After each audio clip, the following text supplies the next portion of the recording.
সত্যবতীর এই মৌনতা না একদিন গ্রাস করবে আমাদের জীবনযাত্রাকে ব্যোমকেশ। কি করি বলো তো অজিত?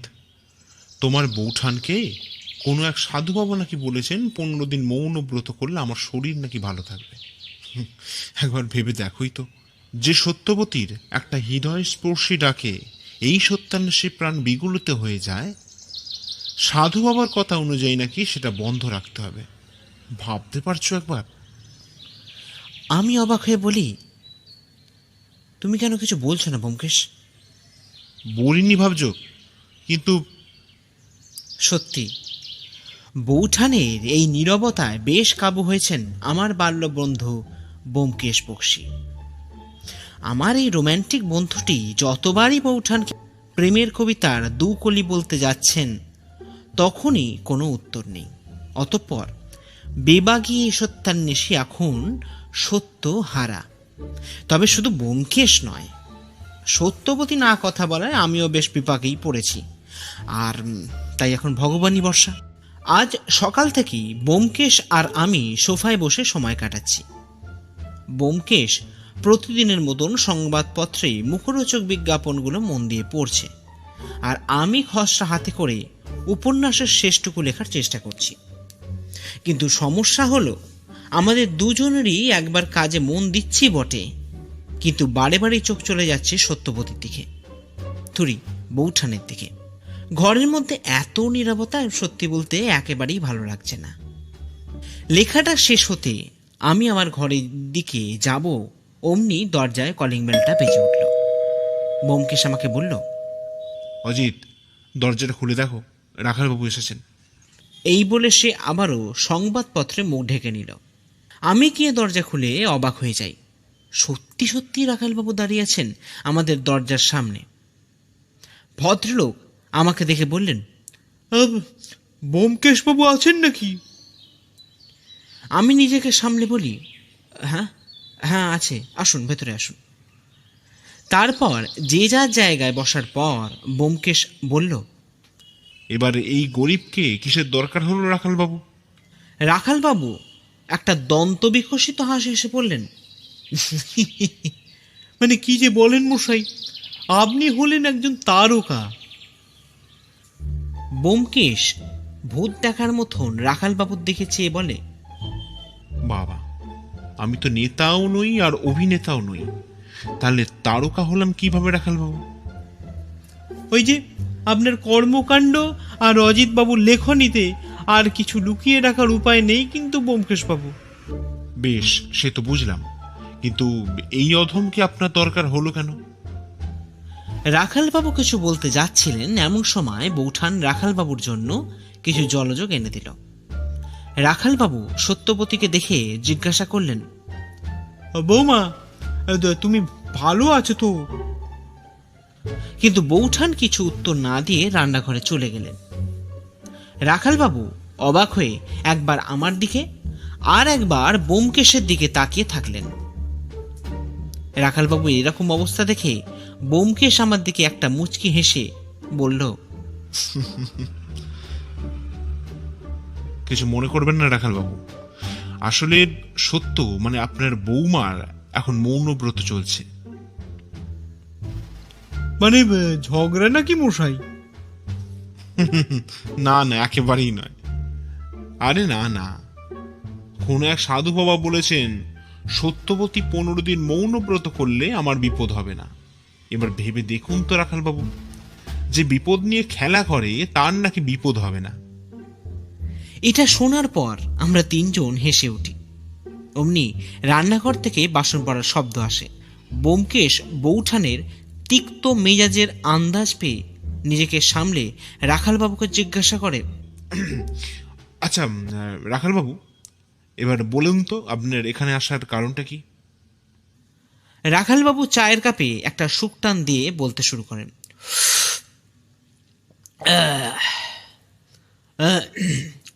বুঝলেন মশাই, এই কলকাতা শহরে মানে ক্রাইমের পরিমাণ কিন্তু খুব বেড়ে গেছে, আর তার চাপ পড়েছে কিন্তু আমাদের মতন পুলিশের ওপর। কেন, আবার কি হলো? আর বলবেন না মশাই, বেশ কিছুদিন থেকে একটা কেস নিয়ে আমরা বেশ নাজেহাল হয়ে পড়েছি, না পাচ্ছি সমস্যা আর না পাচ্ছি সমাধান। তাই যদি আপনি... ব্যোমকেশ রাখালবাবুর কথা থামিয়ে বলে, বেশ, ঘটনাটা কি সেটা আগে বলুন তো দেখি। বেশ শুনুন, আপনি ইন্দ্রনাথ লাহিড়ী নাম শুনেছেন? ইন্দ্রনাথ লাহিড়ী মানে স্বদেশী দলের নেতা? আরে হ্যাঁ মশাই, তিনি। বাবা, তার তো শুনেছি বিশাল ক্ষমতা। তার একটা প্রতিবাদী বক্তৃতায় শুনেছি শত শত নারী পুরুষ প্রাণ দিতে প্রস্তুত। তার উপর তো শুনেছি ইংরেজদের নজরও আছে, আর সেটা বহুদিন থেকেই।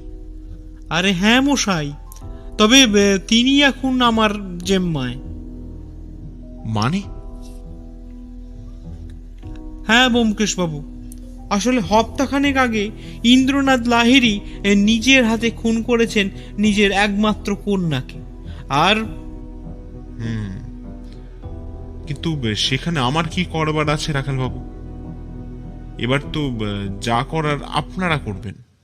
এখানে সত্যান্বেষীর কিছু দরকার আছে বলে তো আমি বোধ করি না। রাখালবাবু টেবিলে চায়ের কাপটা রেখে বেশ আফসোস সুরে বললেন, না, আসলে আছে ব্যোমকেশ বাবু। আছে? হ্যাঁ আছে। দেখুন, এখন শহর তথা দেশের যা পরিস্থিতি, তাতে মোটেও কিছু ভালো অবস্থা নেই। তার উপর ইংরেজদের জুলুম, আর সেখানে বলতে পারেন একজন ভারতীয় হিসাবে একমাত্র ভরসার জায়গা হলো ওই স্বদেশী আন্দোলন আর তাদের ওই গতিবিধি। আমি এবার বলে উঠলাম, বাবা, আপনি একজন প্রশাসনের মানুষ হয়ে এই কথা বলছেন কি করে? হ্যাঁ অজিতবাবু, বলছি। যতই হোক, আমিও তো একজন ভারতীয় আর একজন বাবাও বটে। বাবা? তা এখানে বাবা হওয়ার সাথে কি সংযোগ পেলেন রাখাল বাবু? ব্যোমকেশ প্রশ্ন করল। রাখালবাবু আর বললেন, এটাই তো মূল রহস্য ব্যোমকেশ বাবু। কেন? আসলে ইন্দ্রনাথ বাবু নিজের মেয়েকে খুন করা বিষয়টা আমি কিছুতেই মেনে নিতে পারছি না। আসলে যে মানুষ যার সারাটা জীবন বলিদান দিয়েছে এই দেশের জন্য, যার মনে দেশের জন্য এত আবেগ, মানে সে কি করে তার মেয়েকে খুন করতে পারেন বলুন তো ব্যোমকেশ বাবু?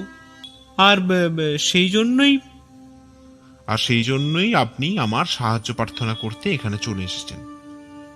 একদম ঠিক বলেছেন ব্যোমকেশ বাবু। দেখুন, আমি যতই দারোগা হই, আদতে কিন্তু আমি একজন পিতাও বটে। তাই আপনি যদি আমার হয়ে...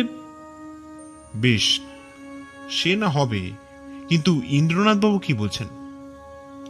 দেখুন, তিনি যদি কিছু বলতেন তাহলে তো আপনার কিছু করারই ছিল না।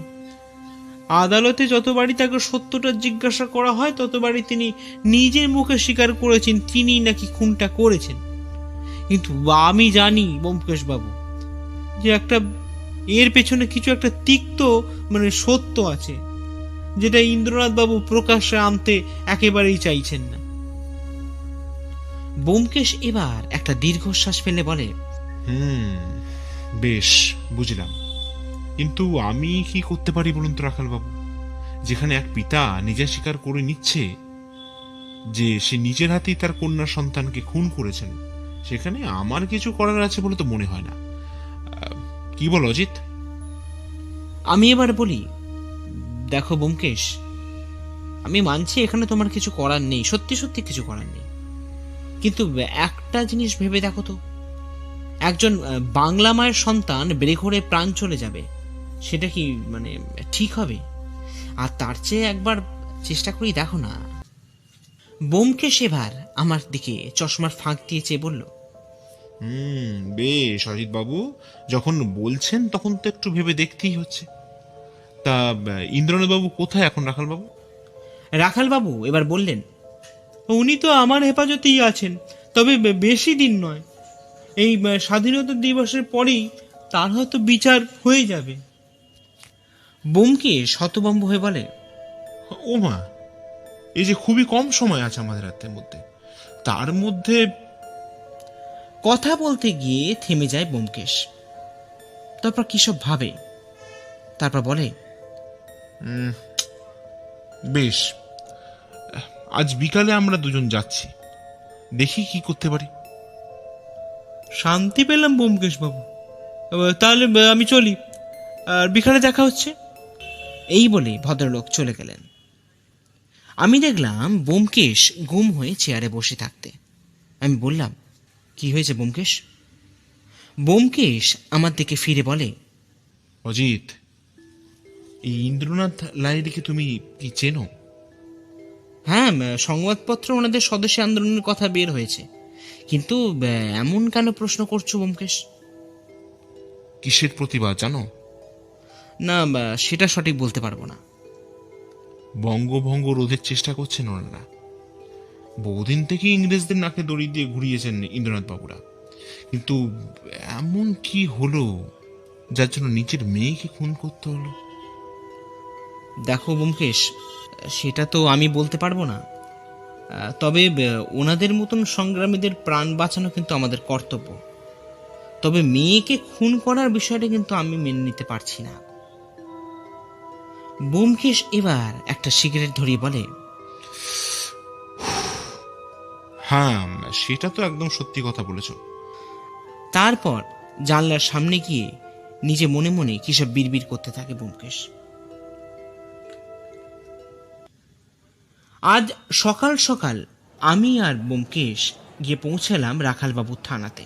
গতকাল বিকালেই আমাদের থানাতে যাওয়ার কথা থাকলেও সেটা সম্পূর্ণ হয় না।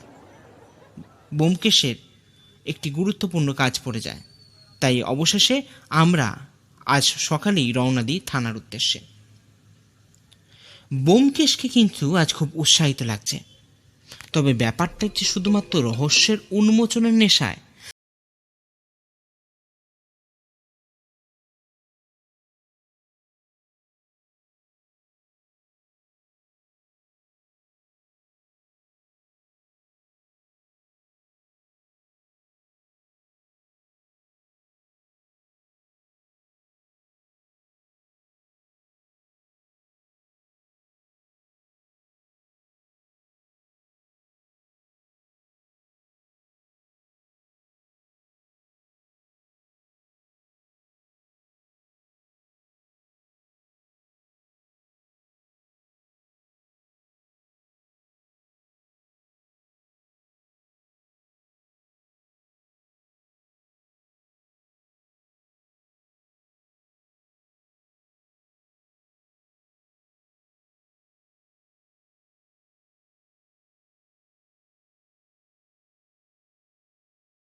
আমাকে আর বিরক্ত করতে এখানে আসবেন না।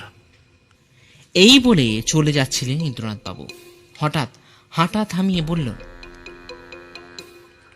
সম্প্রদান মানে জানেন ব্যোমকেশ বাবু? ব্যোমকেশ অবাক হয়ে বলে, সম্প্রদান মানে? ইন্দ্রনাথবাবু আর কোনো কথা বললেন না, খালি একটা বিদ্রুপের হাসি হেসে চলে গেলেন। ব্যোমকেশ নিজের চেয়ারে হেলান দিয়ে নিজের ডান হাতের তর্জনী দিয়ে কপালে ঘষতে থাকে আর বিড়বিড় করে সম্প্রদান কথা।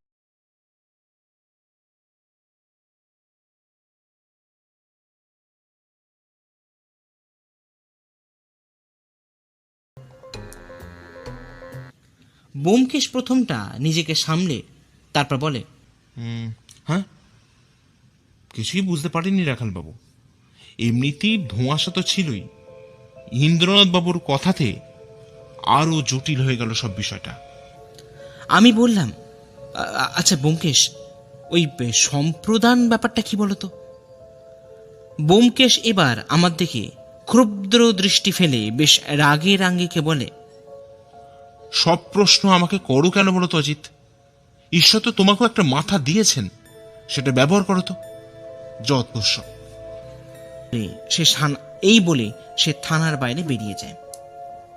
রাখালবাবু আমাকে প্রশ্ন করলেন, মানে কি ব্যাপার বলুন তো অজিত বাবু? ও কিছু নয় রাখালবাবু, ব্যোমকেশ এখন খুব চিন্তা করছে, তাই। এরপর আমিও রাখালবাবুর কাছ থেকে অনুমতি নিয়ে বাইরে বেরিয়ে আসি। বাইরে বেরিয়ে এসে দেখি ব্যোমকেশ সিগারেট ধরিয়েছে, আর সেই সিগারেটের ধোঁয়া একবার করে আকাশের দিকে লক্ষ্য করে ছাড়ছে, আর একবার করে সিগারেটের লম্বা টান দিচ্ছে। আমি গিয়ে ব্যোমকেশকে প্রশ্ন করি, কি হলো ব্যোমকেশ, কিছু না বলে বেরিয়ে এলে যে? ব্যোমকেশ সিগারেটের ধোঁয়া ছেড়ে আমাকে বলে, কিছু বুঝতে পারছি না ভাই, তবে একটা নির্দোষ মানুষ সত্যের অভাবে শাস্তি পাবে আর আমি চুপ করে বসে দেখবো, সেটাও তো মেনে নিতে পারছি না। নির্দোষ? তুমি কি করে জানলে ব্যোমকেশ? সবসময় সত্য প্রমাণ রূপে থাকে না ভাইয়া, মানুষের চোখে অনেক সত্য থাকে, তবে সেটা প্রমাণ সাপেক্ষ। এই বলে আবারও চুপ করে যায় ব্যোমকেশ। তারপর আবার বলে, চলো বাড়ি চলো।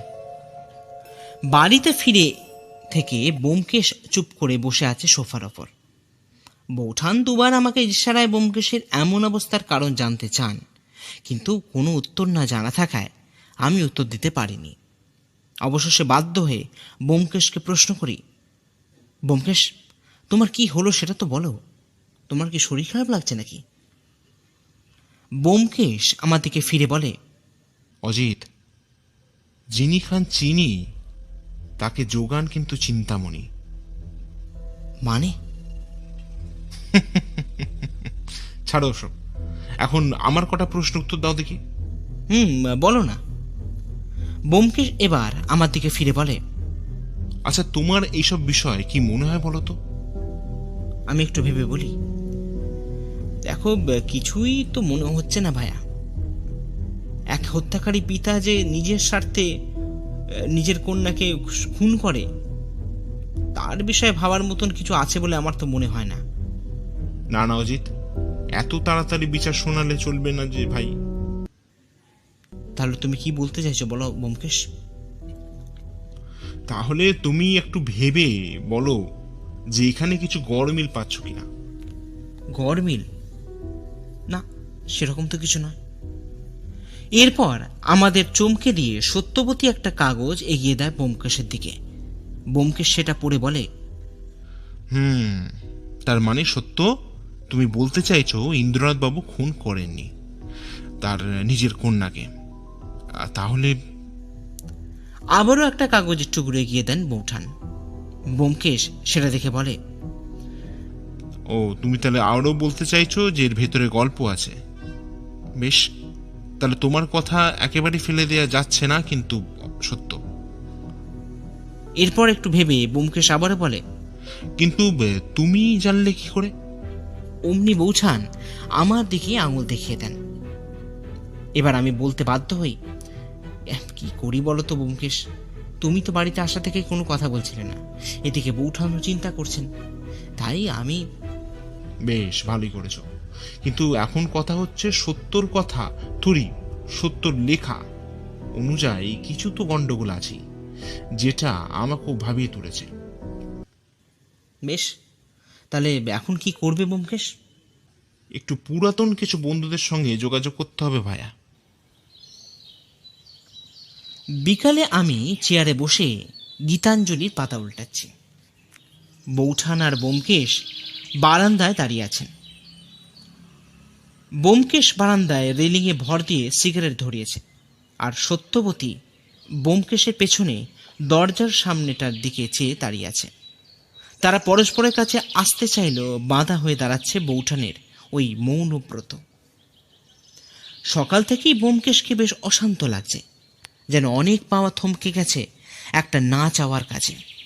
আমি বইটা পড়ছি বটে, কিন্তু বারে বারেই মনে হচ্ছে ব্যোমকেশ কিভাবে সত্যের সন্ধান করবে, যেখানে না আছে একটা ক্লু, আর না আছে ইন্দ্রনাথ বাবুর বাঁচার ইচ্ছা। কিন্তু এটা সত্য যে ইন্দ্রনাথ বাবু মিথ্যে কথা বলছেন। তিনি এমন কিছু জানেন যেটা প্রকাশ্যে এলে হয়তো অনেক ক্ষতি হয়ে যেতে পারে। এইসব বসে বসে ভাবছি, এমন সময় ঘরে বসে লক্ষ্য করলাম সত্যবতী ব্যোমকেশের কাঁধে হাতটা রাখল। অমনি ব্যোমকেশেরও নিজের হাতটা দিয়ে চেপে ধরে সত্যবতীর হাতটাকে। এতক্ষণ এটারই দরকার ছিল ব্যোমকেশের, সত্যবতীর একটা সত্যের পরশ। আমি মনে মনে ভাবলাম, ব্যোমকেশ নিজে যতই সত্যান্বেষী বলুক না কেন, ব্যোমকেশের সত্যান্বেষণের শক্তি হল সত্যবতী। সেই বিকালের পর থেকেই ব্যোমকেশকে আর দেখা যাচ্ছে না। বৌঠান লিখে জানান কিছু দরকারি কাছে ব্যোমকেশ বাইরে গেছে। আমি নিজের ঘরে বসে কাজে ব্যস্ত থাকা সে আমাকে জানিয়ে যায় না, হয়তো আমাকে জানাতে চাইও নি। যাক সে কথা, এখন মূল কথা হলো ব্যোমকেশ গেল কোথায়। ঘড়ির দিকে তাকাতে দেখি রাত 8টা বেজে গেছে। ব্যোমকেশের এমন কাণ্ড কারখানা দেখে ভারী রাগ হয় মনে।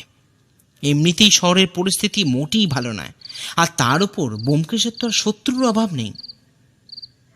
এমন বেয়াক্কালে কাজ করে না ব্যোমকেশ। আরও ঘন্টাখানেক কেটে গেল ব্যোমকেশের অপেক্ষায়। আমি ঘড়ির দিকে তাকিয়ে দেখি রাত্রি 9:30। বৌঠানের মুখ দেখে মনে হচ্ছে তিনি খুবই চিন্তা করছেন। আর সত্যবতী কেন, আমার কি চিন্তা কম হচ্ছে নাকি? ভাবলাম একবার রাখালবাবুকে ফোন করে দেখি, যদি কিছু উত্তর পাওয়া যায়। যেমন কথা তেমন কাজ। আমি ফোন করতে যাব, অমনি দরজায় টোকা পড়ল। আমি গিয়ে দরজা খুলতে দেখি ব্যোমকেশ দাঁড়িয়ে। আমি কিছু জিজ্ঞাসা করতে যাব, অমনি সে বলে ওঠে, এখন কিছু জিজ্ঞাসা করো না অজিত, খুব খিদে পেয়েছে। তারপর বৌঠানের দিকে ফিরে বলে, সত্য, আগে খেতে দাও তো, আজকে খুব পরিশ্রম হয়ে গেল। এই বলে ব্যোমকেশ তার নিজের ঘরের দিকে চলে যায়। রাতে খাওয়া দাওয়া শেষ করে আমরা সোফায় বসে আছি। ব্যোমকেশ রেডিওটা নেড়ে চেড়ে দেখছে, আর বৌঠান তাকিয়ে আছেন ব্যোমকেশের দিকে। এবার আমি ব্যোমকেশকে জিজ্ঞাসা করি, কি হলো ব্যোমকেশ, এতক্ষণ কোথায় ছিলে? ব্যোমকেশ রেডিওটা একইভাবে দেখতে দেখতে বলে, থানায় ছিলাম ভায়া, থানায়। আমি চমকে উঠে বলি, থানায় কেন ব্যোমকেশ? শুধু থানায় নয় ভায়া, এরপরেই যাই উপেন্দ্রর কাছে, তারপর থানায়। উপেন্দ্র মানে সেই বিপ্লবী উপেন্দ্র নাকি? হ্যাঁ, আসলে সে এককালে আমার বাল্য বন্ধু ছিল, তাই। এই বলে চুপ করে যায় ব্যোমকেশ। এরপর যেটা ঘটে তার জন্য আমি প্রস্তুত ছিলাম না। সত্যবতী ব্যোমকেশের হাতের এক রেডিওটা কেড়ে নিয়ে টেনে নেয় নিজের কাছে। তারপর ব্যোমকেশকে চোখে চোখে কি সব ইশারা করে। এরপর ব্যোমকেশ বলতে শুরু করে, আসলে উপেন্দ্র হলো আমার বাল্য বন্ধু, ছোটবেলা থেকে একসঙ্গেই পড়াশোনা করা। তারপর ও হয়ে যায় বিপ্লবী, আর আমি চলে যাই সত্যান্বেষণে। বেশ, কিন্তু এখন তার সাথে তোমার কি দরকার পড়লো ব্যোমকেশ? ব্যোমকেশ এবার একটা মুচকি হেসে বলে, অজিত, তুমি হয়তো পুরো কথাটা শোনোনি। উপেন্দ্র হলো একজন বিপ্লবী। বঙ্গভঙ্গ রোধের চেষ্টায় সেও কিন্তু একজন সৈনিক।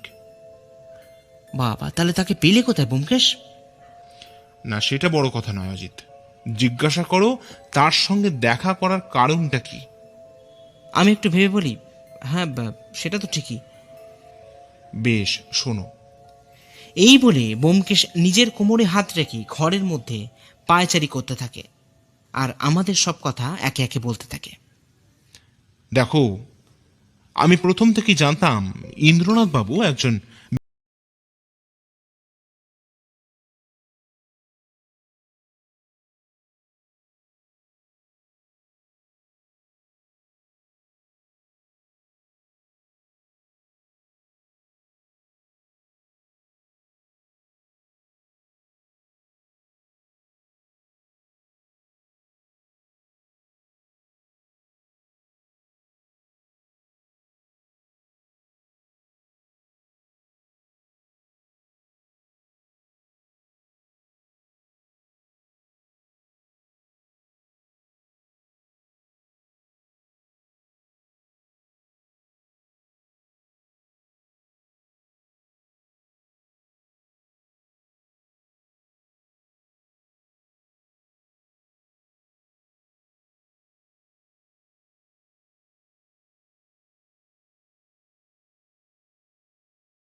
গলায় ঘন্টাটা বাঁধবে কে।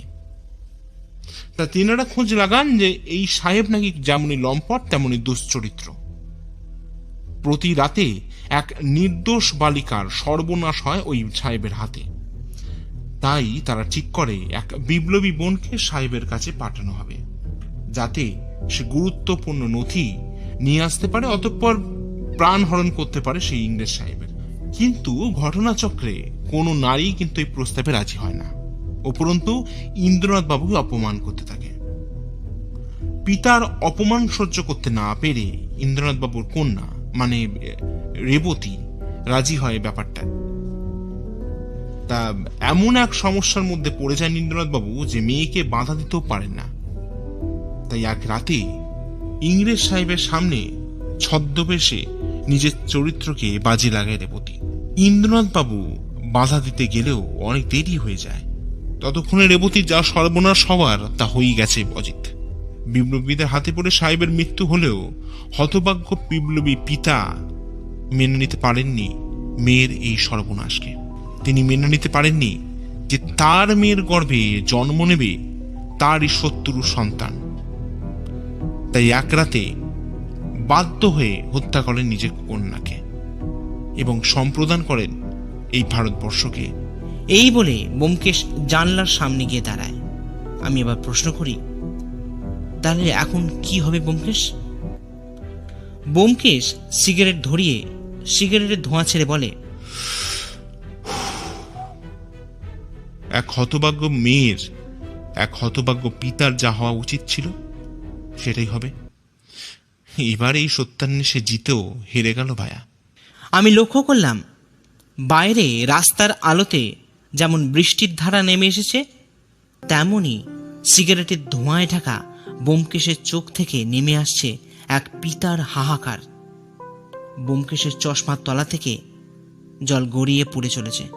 সত্যি, এই বীর বিপ্লবীদের অমর এই দানের কথা কেউ কি মনে রাখবো আমরা, নাকি ভুলে যাব কিছু সময়ের জন্য আসা কালবৈশাখীর মতন?